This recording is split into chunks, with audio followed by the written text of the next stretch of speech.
Meanwhile, though, Denver getting it done. How about Chauncey chat with the Joker after the win? Did you think that 23 years old that you will be an all-star already in the NBA? No, definitely no. I didn't think that I'm going to be in NBA. So it was a huge accomplishment for me. But, you know, my teammates gave me that. You know, they were fighting with me all the season. Like, coach gave me the chance. I mean, I need to thank everybody for real. My family, of course. But this is just a little trophy to gonna give me like a motive to be better every day. Speaking of your teammates, the starting backcourt didn't play. 6 guys in double figures. Are you guys deep enough to contend for a championship this year? Yes, why not? I mean, Malik Beasley is playing extremely well right now. Torrey and Monte is playing really good today. Monte's playing the whole season really good. So we can consider it a really good team right now. Talk about the team element. Now, last year we saw last couple of games of the season, Timberwolves get in, Denver miss out. What would they be with Millsap healthy? Well, now you got him on the floor. Murray continues to grow. You got Sparty and Gary Harris. And Jokic, of course. And how about Malik Beasley? Career night, 35 points. What'd you see from him on the floor? He looked amazing. We ain't even touched on Will Barton, but, you know, Beasley was exceptional. And I think the reason why he was exceptional because he's excellent off of playing with guys. You know, he's a catch-and-shoot 1,000, 2,000 guy where he make quick decisions. And then with the Joker, you know, he's giving you so much real estate, especially in the half court. They can play with pace. And they also get in the half court and cut extremely well off of. All right, we've got some Beasley footage. Beasley family, you press record now. You get a chance to kind of wax poetic a little bit about what he did. What do you see on the floor here from him? Hey, look, this is what I love right here. Call this the pencil because up top there's the eraser. He did an excellent job of blocking that shot and then running the length of the floor, a little come fly with me moment. 2 hands for safety. And then look, stand active. That's an excellent brush screen. You get guys going 2 ways. You come up top, you knock down the shot. And then this is what I love right here. The contest, continue to run the length of the floor. Millsap did. The ball didn't touch the ground. Gave it back to him, rewarded the guy for running the length of the floor, going downhill, finished strong. And look, that's exciting. You can build off that.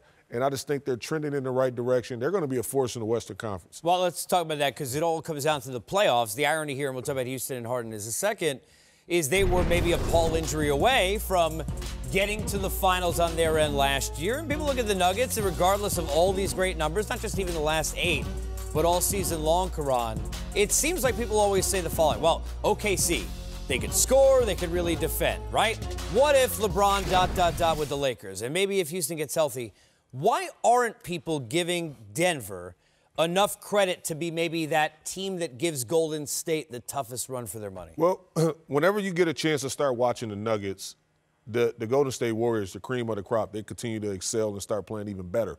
So they take your basketball mind off of what you're seeing in progress and developing with the Nuggets and keep you focused on them. The addition of DeMarcus Cousins, now that's a whole new experiment that everybody wanted to pay attention to. But the Nuggets are flying under the radar. I did some work with them a year ago. Tim Connelly did an excellent job of assembling that team. Will Barton is still out. Isaiah Thomas is coming back sometime soon. You know, so they have acquisitions that came to the team, and you still haven't seen that version of that ingredient on that ball club yet. And look, you got Millsap back ready. They're building off what you've seen last year. And what I love most about this ball club, shooting over 50% in this last stretch, but they strap up too. They play with pace, and they strap up on the defensive end of the floor. Does Denver make an addition, right? Because it could be small. Deadline cut out the 7th. Oklahoma City needs a shooter. Everybody's talking about that. Then you think about LeBron. Do they get AD? Does it? I don't think this is tampering because we're showing the standings. It doesn't even say Lakers, so I hear that's not tampering then. So do they get AD?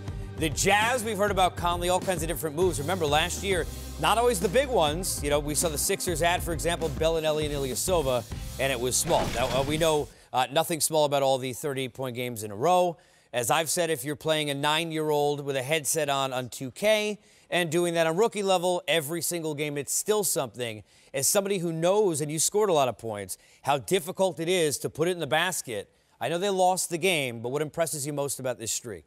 Look, they're doing a remarkable job of, you know, just moving the ball around and understanding that James is the guy that you got to thrive and play off of. And what I love is that these guys love their role. We talk about P.J. Tucker, we talk about Fareed being over there, Chris Paul, coming back and working himself back in the mix with limited minutes, just 24 to 25 minutes a night. They know that they have to go through James hard night in and night out, and he's going to take you there. Fell a little short because you're playing against a more complete roster in the Denver Nuggets, which we said, they strap up and they play offense. So they have to do both. Houston got to get on both ends of the floor in order to trend in the right direction. All right, if I tell you by the time you get to the playoffs, Houston's healthy. They got your boy CP back. They got Capella back. Gordon, let's say, is not injured and he's okay. Are they good enough regardless of seed to still be very difficult, as difficult as last year in the playoffs? I don't think so.